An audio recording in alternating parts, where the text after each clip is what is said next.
கண்டிக்கின்றோம்.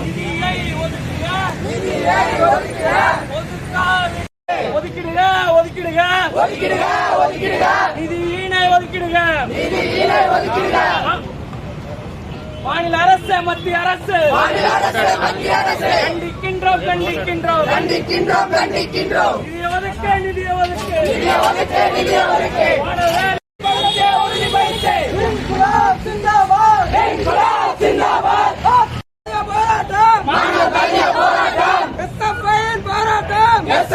போராட்டம் வெள்ளட்டம் சிறக்கட்டும்.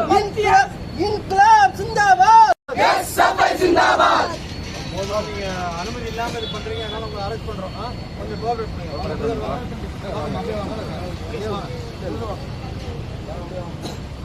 நம்ம சொன்ன மாதிரி நம்மளுடைய முற்றுகை போராட்டம் நம்ம அறிவிச்சிருக்கோம். அந்த அடிப்படையில் காவல்துறை நமக்கு சப்போர்ட் பண்ணாங்க. நம்மளுடைய முழக்கம் என்னன்னா, கலெக்டர் ஆஃபீஸ் முற்றுகை போராட்டம் மாநில குழு முடிவு பண்ணுது. அந்த அடிப்படையில் நம்மளோட போராட்டத்தை நம்ம நடத்துவோம். காவல்துறை நம்மளை அரெஸ்ட் பண்ணாங்கன்னா அதுக்கேற்ற மாதிரி அவங்களுக்கு ஆதரவா நம்மளை அரெஸ்ட் போராட்டம் வெள்ளட்டம் சிறக்கட்டும். மத்திய அரசு மோடி அரசு.